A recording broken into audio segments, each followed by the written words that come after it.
ఇప్పుడు ఇండియాలో చెప్పుకోదగ్గ బీసీ నాయుడు కిషన్ అన్న మీద పైన పడాల్సింది మా ఇద్దరికి భుజం ఈపు మీద పడింది. ఇది పిరికోలు చేసే పని.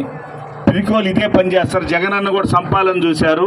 ఈరోజు బీసీ నాయకుని కూడా తల పగల కొట్టాలని కసితో ఇతను వచ్చి బీసీలందరికీ కూడా న్యాయం జరిగింది. మన ఆంధ్రప్రదేశ్లో బీసీలంతా హ్యాపీగా ఉన్నారు ఇంగ్లీష్ మీడియం అనే కాడికి వాళ్ళు ఎవరో తట్టుకోలేక ఈరోజు రాయటం ఇది ధర్మం కాదు. ఇది చూస్తున్నారు ప్రజలంతా కూడా. అంటే మీ బీసీలు మాట్లాడకూడదా? బీసీలు మాట్లాడితే ఇలా చేస్తారా? మీకేమన్నా దమ్ము ధైర్యం ఉంటే, మీకేమన్నా మొగతనం ఉంటే నేరుగా రాండిరా. ఎందుకురా ఈ గుంపులో దుక్కులాట? ఇదేనా మీరు చేసేది? ఇదేనా? ఆయనకి ఏమైనా తగులుంటే, ఆ వయసులో తగులుంటే ఏమైంది బాధ్యత? కాబట్టి ఇది మంచి మార్గం కాదు. దయచేసి తెలుగుదేశంలో చెప్తా ఉండా, ఖబర్దార్ ఖబర్దార్. ఇటువంటి ప్రయత్నాలు చేసే మటుకు మీరు అసలు తెలగరేలు. మేము ప్రజల కోసం పోరాడుతున్నాం. అన్న ప్రజల కోసం పోరాడుతున్నారు. నువ్వు ఈరోజు హైదరాబాద్ నుంచి వచ్చి ఇక్కడ రాజకీయం చేస్తున్నావు సుధీర్. నేను లోకల్ గుండా మసూదురండి. నేను లోకల్ని. నువ్వు రాళ్ళు వేసేంత మాత్రం ఎవరు భయపడేవాళ్ళు లేరు. నువ్వు ఏం చేసినా నా కార్యకర్తలు కాదు, లీడర్ కాదు, ఎవరికి భయపడరు. సిఐ గారు ఆ పై నుంచి వచ్చింది సార్. ఒక్కరు చూడండి అటు సైడ్ నుంచి. సీరియస్ చూడండి సార్. ప్రచారం చేసుకున్నారని చెప్పి రాజకీయాలు దయచేసి ఎవరు కూడా చేయకూడదు. అలా మీరు చెయ్యాలంటే చంద్రబాబు నుంచి మేము వేయలేము. రాళ్ళ మేము వేయలేమా? ఈరోజు బీసీ నాయకుడు అన్న ఏం జరిగింది, రాష్ట్రానికి ఎంత మంచి జరిగింది, పక్క రాష్ట్రం ఏం జరిగిందని చెప్తుంటే ఈరోజు రాయితో కొడతారా? ఇదేనా మీ సాంప్రదాయం? చంద్రబాబు కానీ చంద్రబాబునే జగన్ అన్న కొడతారు. ఇక్కడ లోకల్లో వచ్చి బీసీ నాయకులు మమ్మల్ని కొడతారు. ఇదే మీకు నేర్పించిన పాఠాలు? ఆలోచించిన ప్రజలారా. వాళ్ళు ఏమైనా పీఠం మీద కానీ వస్తే వాళ్ళ గన్ కల్చర్ వస్తుంది. వాళ్ళకి ఏమైనా పీఠం మీద వస్తే ఆల్రెడీ ఎర్రసంద్రం స్మగ్లర్లో 10 మంది చనిపోయారు. ఇదే ఏరుపేరులో దాదాపు 17 మందిని పట్టణం పెట్టుకున్న ఫ్యామిలీ అది. మీకు ఈరోజు చెప్తా ఉండా, అటువంటి నాయకులు మళ్ళీ కలిసి చూడు. 17 మంది చచ్చిపోయిన కృష్ణన్ మీద రాయిదాడి. కాబట్టి ఇటువంటి కల్చర్ని ఇంకొకసారి మేము సహించాం. ఖబర్దారని చెప్పి తెలియజేసుకుంటూ ఈరోజు వచ్చిన దానికి మీ అందరు కూడా చేతులు దండం పెడుతున్నా. అన్నకి మా తరపు నుంచి కూడా, ఎందుకంటే ఇటువంటి కార్యకర్తలకు కూడా చెప్తా ఉండా, ఇటువంటి రాళ్ళు ఇటువంటి దేనికి కానీ భయపడం.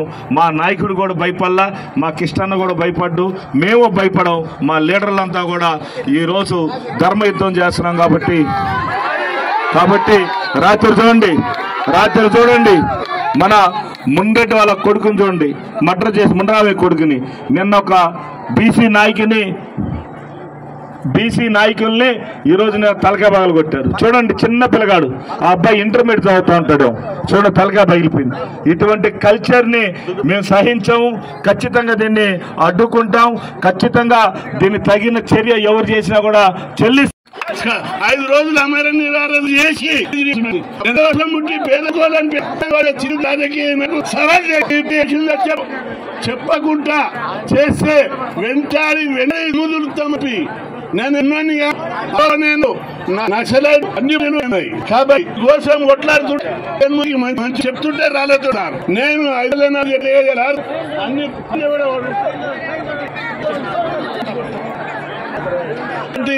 ఇద్దరులో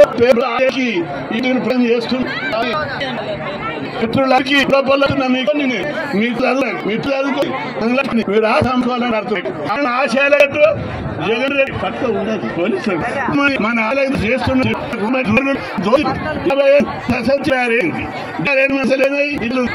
వచ్చి మన పైసలు వీళ్ళందరికీ మన పొలం విడిచు చిచ్చు. ఓటు ఎల్లకాయదం కాదు. ఓటు అంటే ముఖ్యమంత్రి పదవితో సమానం. ఓటు అంటే ఒక ప్రధానమంత్రి పదవితో సమానం. అట్లాంటి ఓటును ప్రలోభాలకు లొంగకుండా, మాటలకు లొంగకుండా మీరు అందరూ జగన్మోహన్ రెడ్డిని గెలిపించాలని చెప్పి మీ అందరికీ విజ్ఞప్తి చేస్తున్నారు. సచివాలయం మీద దాడి చేసిన, మనుషుల మీద దాడి చేయలేదు, ప్రభుత్వం మీద దాడి చేసిన ఈ చిల్లర మనుషులు, ఈ చిల్లర పార్టీలు నా మీద హత్య చేయాలని ఇంత బలమైన రాయితో కొడితే ఈపుల తగిలింది. అదే కనుక నెత్తి తగిలితే మా బీసీలను నోరు మూయాలని ఈ దుర్మార్గులంతా నేను చట్టసభలో రిజర్వేషన్లు పెట్టాలి, బీసీల బతుకులు బాగుపడాలి, ప్రతి బీసీ కుటుంబానికి 20 లక్షల రూపాయలు ఇవ్వాలని పోరాడుతున్నా. నా బీసీ, ఎస్సీ, ఎస్టీ మైనార్టీలు అందరూ లక్షాధికారులు కావాలి, కోటీశ్వరులు కావాలి. కార్లలో తిరగాలని కొట్లాడుతున్నా. ఈ దుర్మార్గులు నా రోజు ముగించాలని చేస్తున్నారు. నాకు కూడా పెద్ద నెట్వర్క్ ఉంది. కాకపోతే నేను పద్ధతి మీద డిసిప్లిన్ మనిషిని కాబట్టి ఖచ్చితంగా ఎవడైతే రాయి విసిరిండో సీసీ కెమెరాలో దొరుకుతుంది. వాడిని ఎట్టి పరిస్థితిలో వదిలేదు లేదు. నాకు కూడా నెట్వర్క్ ఉంది. పద్ధతి మీద పోలీస్ అన్నలకు బ్రదర్స్కు చెప్తున్నా, మీరు వాళ్ళని దొరకబట్టాలి, చట్ట ప్రకారం శిక్షించాలి. వాడు ఏ పార్టీ ఎట్లాంటి వాడు అనేది సీరియస్ యాక్షన్ తీసుకోవాలని విజ్ఞప్తి చేస్తున్నాం.